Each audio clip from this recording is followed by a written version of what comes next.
This is Access Houston on 97.9 The Parks. Good Sunday morning. You're listening to Access Houston. I'm your host, KG Smooth. Welcome back. She hasn't been here in a while, but I would like to welcome back the lovely Kimberley Alexander, who is the president and founder of AJ's Fight. What's up, girl? Good morning. Good morning. Good morning. How are you? I'm pretty good. And AJ is here as well. What's going on, my G? Hi. Hi. How are you? Good. Good. So listen, how long has it been since when was the last time you were on the program? This summer will be a year. It will be a year. Yeah, it'll be a year. Yeah, and now we're coming back around because you've got the second annual 3K Superhero Walk for EOE. Yeah. That is coming up on Saturday, May the 5th. Before we get into the walk and all of that, let's talk about AJ's condition, the inception of AJ's Fight, and all of that. Give us a story for those who are not familiar. So EOE stands for Eosinophilic Esophagitis, and it is a chronic inflammatory disease of the digestive system. It is a rare disorder that so many don't know about, which makes building awareness difficult. It's not one of those diseases that kind of rolls off the tongue. Like yeah, they was trying to get me to say it before we came on air. I'm like, ooh. So it's not like, cancer that's well known and lupus and all of these other diseases that so many people know so much about. And if you look at AJ, to the eye, he looks pretty typical, right? Yeah, and so you perfectly don't healthy really know boy. what's going on. Underneath his shirt, there's a feeding tube where he gets most of his nutrition from. He doesn't eat very much by mouth. Right now, he's clear to eat 6 foods. Those 6 foods, right, are beef, 2 eggs a day. He can have apples and peaches. What am I missing, AJ? He can have rice and plantains. And those are the 6 things that he can have that have not caused damage to his body. So as you can imagine, when you have a typical kid like him who knows what food is, who lives in a house with people who eat regular food, it's quite difficult to be in a situation where you can't have the things that other people are eating. Yeah, that's a lot of self-control. AJ, how do you balance that? How do you handle that? Seeing your sister and your brother probably pigging out on some flaming hots and you can't have any. I'm used to it now, but before I really, the temptations would be really bad, and I would want some of it, and I couldn't have any of it while I'm just sitting here with a plate full of rice or a peach or an apple. It's really hard sometimes. When did you discover that AJ had EOE? He came home at 2 days old, typical, like any other delivery. And 2 days later, I took him back to the emergency room, and I just was like, there's something wrong. I don't know what it is, but there's something wrong. At that time, 11 years ago, they really didn't know a whole lot about EOE. And it took us about 18 months to find out what was going on. When they finally did some biopsies of his esophagus, stomach, and intestinal tract was when we found out that he had EOE, and he was basically having reactions to almost everything that he was getting, including my breast milk. So it responds to proteins. EOE responds to the proteins in foods and causes the inflammation on the inside, which causes other kinds of damages as well. How many cases do we know of EOE? It depends on where you're looking, but right now, the last thing that I looked at, I think it was 100 in every 10,000. So it is still considered a rare disease. It is still considered just little known about it. Almost, regularly we're finding out new information about the disease. Yeah, I love your courage to put him out there, put EOE out there so people can know what it is in case something like this happens to their child. This is man, it's all coming back to me now. Now that I think about it. You're listening to Access Houston. We're talking to Kimberley and AJ Alexander from AJ's Fight, which is a nonprofit organization bringing more awareness to EOE, which is a rare disease. But Kim, you've got the second annual 3K Superhero Walk for EOE. It's happening on Saturday, May the 5th. Yes. Whereabout is it going to be? So it's going to be in Hackberry Park. You have the address there. I think it's 777 South Dairy Ashford Road here in Houston. It's the second annual walk. It is to bring awareness and raise money for research. Nice. And are they doing some stuff with research? They are. There's a lot of research that's being done in a lot of places right now. Philadelphia is one of the hubs here in Texas. At Texas Children's Hospital, there is a lot of research that's being done, spearheaded by the Allergy, Immunology, and Gastrointestinal departments at TCH. The doctors are looking at different things. AJ scheduled to have a scope done, which involves general anesthesia, intubation, and some biopsies being done. And he can have this done up to every 3 months. One of the biggest pieces of research that's happening right now that I'm supporting, or AJ's fight is supporting, is to be able to test through saliva to determine whether or not children are having active exacerbations of EOE so that they can be spared the general anesthesia and the intubation. AJ is now hypersensitive to general anesthesia because he has it so much. Right. Man, hold up. So, AJ, you've been getting around doing everything pretty normally, you would say, yeah. Yes. But so much I empathize and I feel you because I had open heart surgery when I was 5, and so growing up I couldn't do a lot of things. Like I wanted to play sports like baseball, football, basketball. Couldn't do it, couldn't go outside and play as much or as long as the other kids. So I definitely understand, that the restriction and the temptation, because it got so bad for me. Like I wanted to play sports so bad that I had just I was in the 6th grade, maybe. Yeah, I was in 6th grade. And I just went to track practice. I didn't tell nobody because like I've been told no my entire childhood. So I just went to track practice. Just started going, we I think it was conditioning. They was conditioning, and then I was going to practice, and then had my first meet. Ran the 100-meter dash. Got first place. We I was the second leg in the 4x4. Okay. We got first place. After that meet, like that Monday, the coach is like, all right, we got to get these physicals. So go for the physical. And then that's when the doctor was like, nope, you can't run. It's still too soon.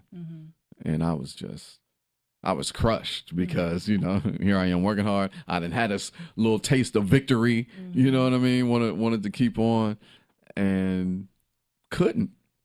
And so for a while I had a huge resentment against sports, and so I turned to music and the arts and stuff.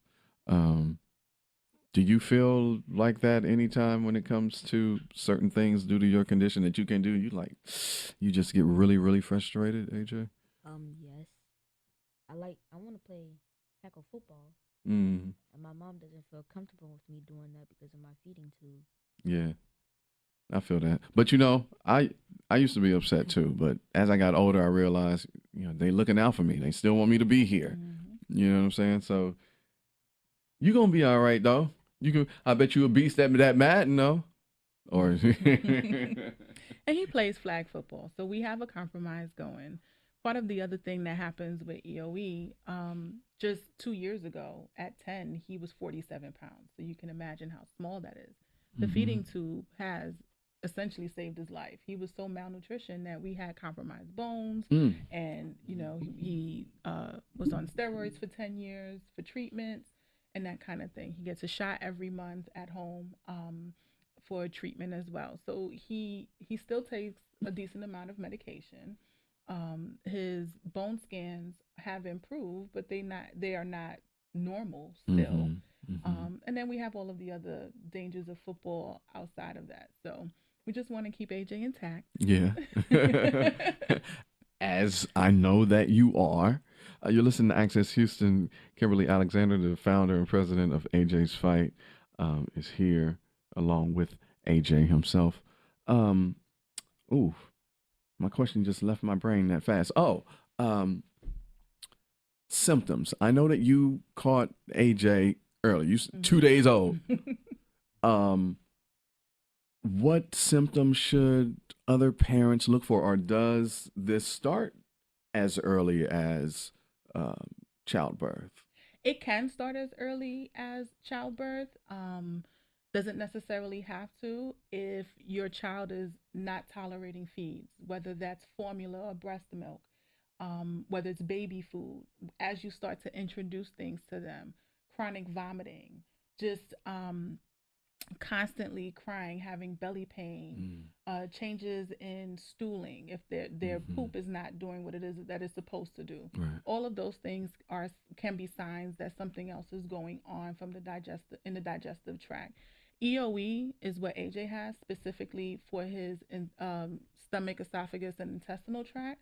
But EGID is the umbrella disease, which can affect anywhere in the body, from the lungs to the blood to any tissue in the body. So if you think that something's going on, err on the side of caution. We are hypersensitive to a lot of different foods. And, if you have food that's getting stuck in the esophagus, many children will describe a feeling of the food is impacted in their esophagus because their esophagus is closing down. There are many foods that AJ used to eat where he couldn't get it down. It would just be stuck there. So those are all the kinds of symptoms that one can have if something is going on internally, and we should pay attention to it. Yeah, absolutely. Man, that's just heartbreaking to hear that as you describing that. My mind can't even fathom what that must feel like, or any of that. But we are here to bring awareness and to help fight EOE. So the second annual 3K Superhero Walk for EOE, Saturday, May the 5th. Registration begins at 9 a.m. The walk begins at 10. It's going to be at Hackberry Park. That's 777 South Derry Ashford Road here in Houston. It's going to help benefit the Texas Children's Hospital.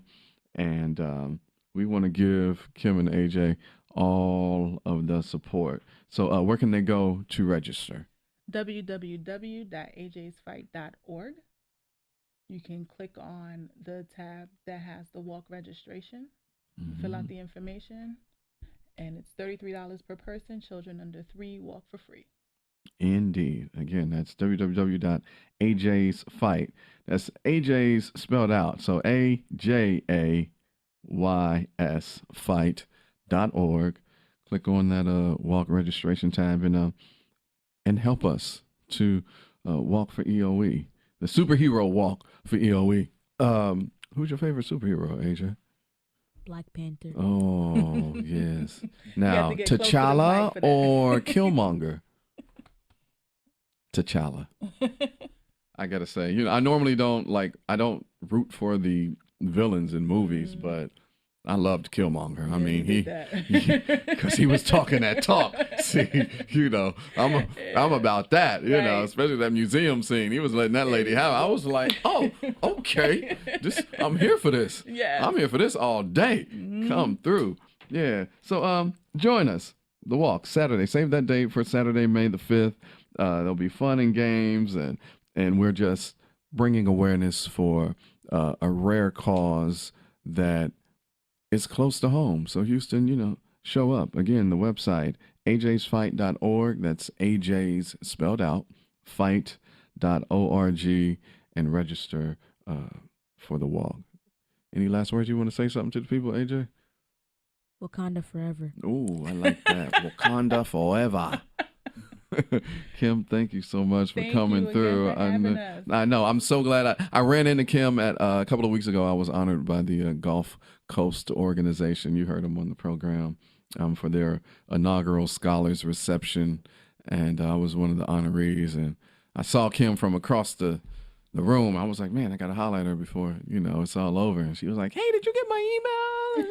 I sent you something about. I'm like, no, I didn't, but let me see, have you on so we could talk about it. And here you are. So it's good seeing y'all. Thank you. Thank you. And go ahead. No, go ahead. No, just always appreciate the community support. Always appreciate your support. Hey, this is what we do. This is what I use this platform for. So thank you. Good Sunday morning. You're listening to Access Houston. I'm your host, KG Smooth, welcoming a couple of first-timers to the program, the lovely Mechelle Phillips. Good morning. Great morning. And the lovely Kim Sterling. Good morning to you. Good morning. You all are representing, well, first, why don't you give your own introductions? Tell the city of Houston who you are and what it is that you do. My name is Mechelle Phillips. I am the manager for Midtown Park, a brand new green space in Houston, not only just Houston, but Midtown as well. Yes. And Kim. And I'm Kim Sterling. I get to work with Mechelle, and I'm involved in bringing together community support to enhance the park in some ways that nobody's ever seen in Houston before. So Midtown Park, of course, in Midtown, it sits, what streets is it in between? 2811 Travis. Between McGowan and Anita. Yes. Travis and Main. So everyone knows we're the Breakfast Club. If you come down a couple of blocks, right, you'll run right into it. Okay, and you're right, because it'll be right there on the right-hand side. Beautiful park, beautiful facility. I mean, the stage, how the water is, just everything is really nice. I mean, it really puts another great explanation point on to Houston. So how did you get involved with the Midtown Park and working for the city and all that? Well, actually, Midtown Park is not a city park. Oh. It was built by the Midtown Redevelopment Authority and is being maintained by the Midtown Parks Conservancy. Oh, okay, yes. Kim is going to break down Midtown Parks Conservancy for you. But yeah, so we are again, we're not a city park, but we are open to the public, open to the city, and we welcome everyone. Yes. So, Kim, tell us more about the park and the Midtown Houston and the association. Well, as Mechelle said, this is a project that was undertaken by the Midtown Redevelopment Authority, and it's a 3-acre site. It's got a big major part of the park, and then there's an apartment building, Camden, in between, and then a little plaza area. And so it's a very creative way of approaching urban design.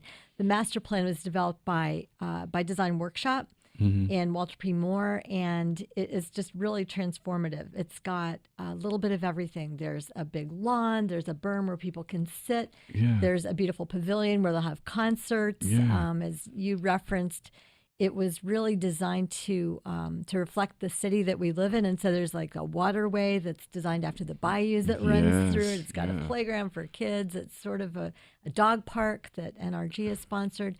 So it's really just got a little bit of everything. And whereas many other cities have parks that people who live in the neighborhood like to get out and walk to and visit, Houston doesn't have as many of those as some others. But this is one of those parks that will make people in Houston think about Washington Square, New York, or Millennium Park in Chicago. Places like that. They're real urban spaces that Houston just hasn't really seen before. So we're super excited about it. Yeah, I mean, it really is nice. Let me think.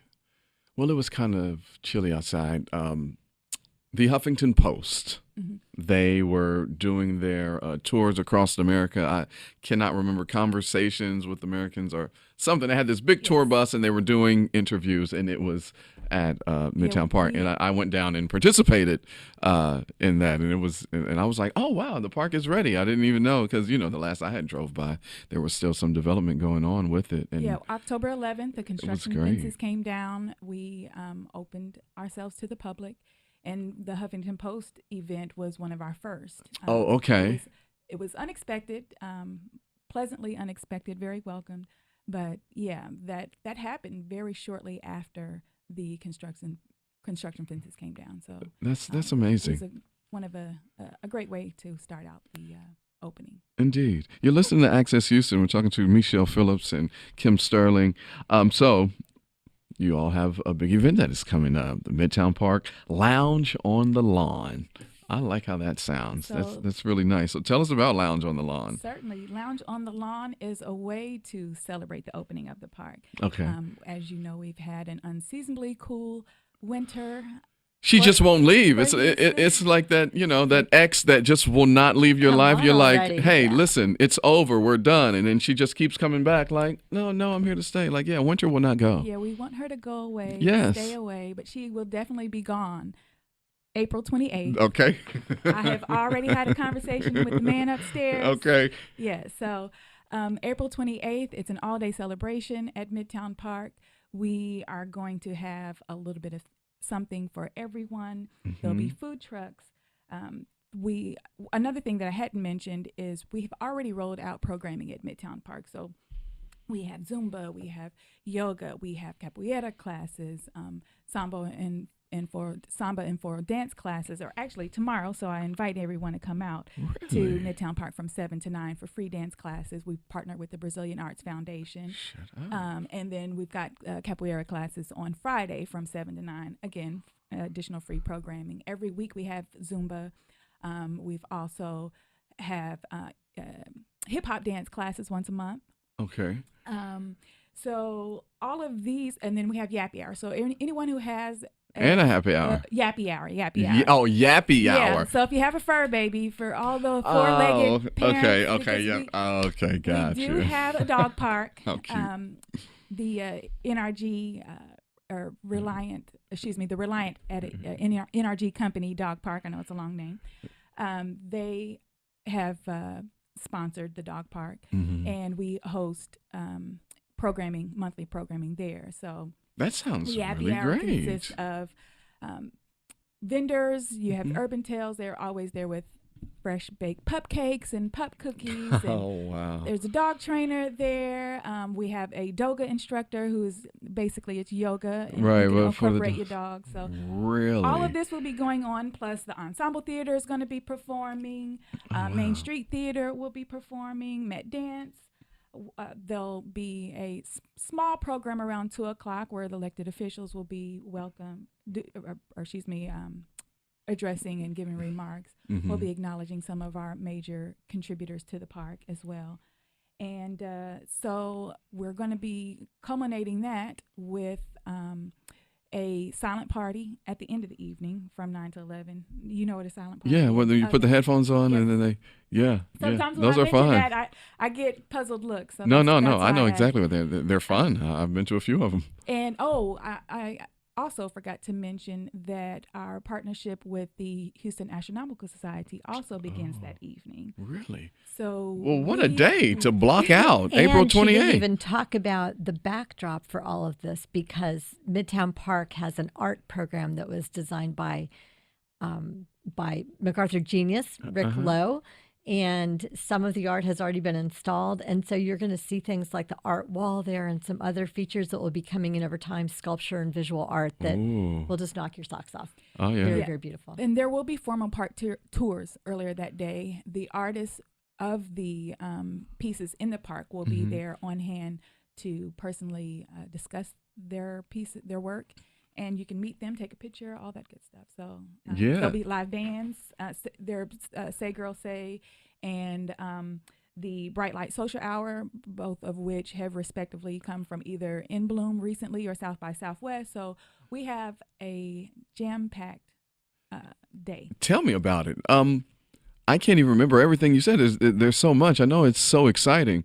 Where can people go to just get a list of everything that's going on? I mean, just with the park period and lounge on the lawn. Certainly, we encourage you to go to our website, midtownhouston.com. We're also on social media, Facebook, Midtown Hue, HOU. Instagram and Twitter are also Midtown Hue. And Midtown Park by itself has its own Facebook page, and that's /Midtown Park. So, ladies, how exciting has it been just to see this go from soup to nuts and your involvement with it, and now it's finally up and running and done? What does that feel like? It's completely thrilling. I've been around from the groundbreaking, so to go from there to see people in the park playing, families enjoying on their warmer days, kids running through the water features, getting wet, that type of thing. It's absolutely thrilling. And it's a catalyst for the neighborhood. It's really, I think, waking up that neighborhood. If you looked at what it looked like 3 years ago and you look at it now, it's just totally really different. Changing it. It's really transforming it, and having an amenity like a park in a residential and commercial neighborhood like that just completely alters it in the best possible way. So aside from lounge on the lawn, like what else can we look forward to in the future? Not just from this particular park, but, the Midtown Association, everything that you all are doing in Midtown. So in addition to Midtown Park, we do have Bagby Park. A lot of people are familiar with the sign, their stage that has the big Midtown letters on it. Yes. Yes, that's Bagby Park. We have regular programming, monthly programming there as well. That information can be found on our social media and our website. So there's always something going on. The various businesses in Midtown, we try to promote what they have going on as well. So we're kind of it's a whole community. Yep. It's its own community, and that's what you all are making. It's really great. I mean, Houston has grown so much just in the I've been here 5 years. I started noticing the influx maybe 2 years in. 3 years, I'm like, oh man, the secret is out. Because I thought that Houston was the country's best kept secret. But the secret is now out, and people are coming here. And I tell my friends and my family, when you come here, know that Houston is international. It really is. And enhancements like this really make it what it is. Like, quality of life has become the thing that everybody cares about. It used to be Houston was all about just making money. Now it's about having a great place to live and have your family and your friends. And Kim, that's a great observation. You're absolutely right, because I remember when I, accepted this job here, and all of my friends were like, oh, you're going to Houston. That's where the money is. That's where the money is. And so it was all about Houston. That's where the money is. But you're right about the quality of life here that people are seeking. So it's exciting. Again, give us all of the information on April 28th, Lounge on the Lawn. So Lounge on the Lawn, April 28th, 10 a.m. to 11 p.m. Again, you can go to midtownhouston.com or our social media for more details. Indeed. Mechelle Phillips and Kim Sterling, thank you all so much for letting us know about this great event happening in the city of Houston. That's why the show was called Access Houston. So I appreciate your time. Thank you. Thanks for having us. And thank you for listening to Access Houston. We'll be back with more Access Houston on 97.9 The Box.